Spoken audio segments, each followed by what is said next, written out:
What's up, everybody? Welcome back to the second channel, guys. So as you can see, the channel is going to have a little bit different videos on it now. I want to keep this intro short, so all in all, I'm going to be doing videos every single Wednesday on this channel, and they're going to be just different discussion videos like this with different editing on them, because I want to make this channel worth actually watching, and I want to save a lot of the video ideas that I had for this channel for the main. So this is kind of what I'm going to do for right now. If you guys enjoy this, definitely stay tuned for more, but we're back officially on this channel every single Wednesday. There will be a new video. So with all that being said, we're going to dive on into today's topic. Alright, so obviously today I'm going to be discussing posthumous releases and what I think the two main problems are with them. Now, number one is the question or the statement that gets brought up all the time, which is posthumous releases ruin an artist's legacy. Now, I do think that that can be used a little extreme at times, but if you really do look at the long-term status of an artist's discography or just their music in general,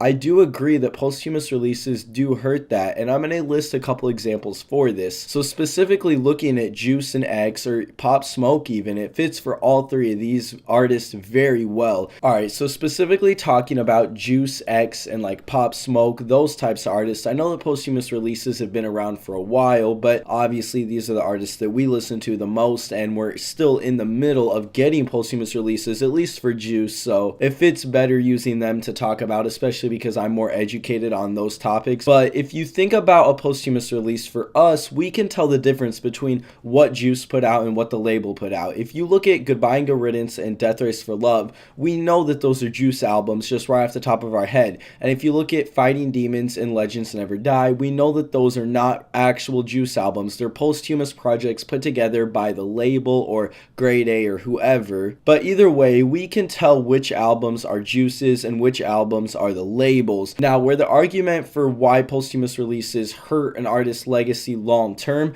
I think that comes in if you think about it like 10 or 20 years from now, when somebody finds Juice that never knew about him or X or Pop Smoke or Peep even. You can use this for any posthumous collab. If you look at any of these artists, if you're just finding one of these artists 20 years down the line and you don't know the difference between which albums were Juice's and which albums were the labels, then if you compare something like Death Race for Love to Fighting Demons or Goodbye and Good Riddance, those fans might wonder, why is the music's quality or the project itself not as good as Death Race for Love or Goodbye and Good Riddance? This can go for the mixing, the way the project is structured, and the overall story of the project. Now, obviously, it's not that hard to find out if the album was made by Juice or not, especially if you know the year he passed away, or if you just do some basic research. But I'm just saying, as in like a long-term mainstream look at Juice or X or any of these artists, if you don't know that off the top of your head, it's got to be confusing, or you're not going to think about the fact that Fighting Demons isn't as good as something Juice put out while he was alive, because they might not know that Juice himself didn't put this album out. Now, the second reason why I think posthumous releases aren't always the best is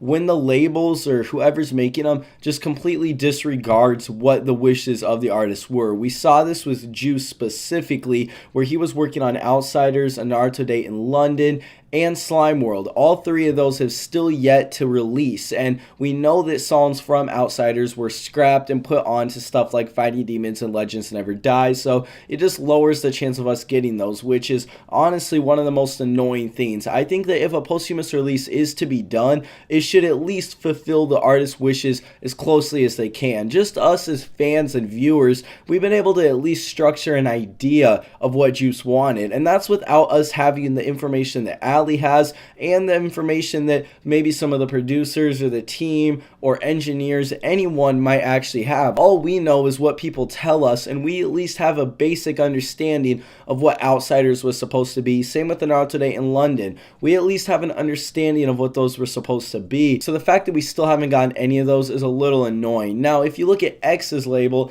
at least they did fulfill some of his wishes. Now, some of you guys let me know on one of the main channel videos that X pretty much had Skins done when it released, or before he passed away and before it released. Now, don't don't quote me on that, because I'm only saying that because people were commenting that on one of my X videos. But if that is the case, I do think that either way, X's team and label did a good job with getting skins out, and they didn't put many features on it. Only Kanye West and Travis Barker, and we know that X wanted to work with Kanye. And even though Bad Vibes Forever might not be that good of a project, at least X did come up with that concept, that album, that theme while he was still alive. We know that X was working on skins and Bad Vibes Forever, or at least he wanted to release those. And I do agree that the album is filled with features. It's like a 20-song album. It should not be that way whatsoever. There definitely was not enough material to stretch it out to this point, and I don't agree with a lot of features on Bad Vibes Forever. I think the same goes for Pop Smoke with his second posthumous album. It's just cluttered with features, and it's obvious that it shouldn't have been released, at least not in the length and the volume that it was. But obviously, I still do like posthumous releases to a certain extent because of us knowing the difference between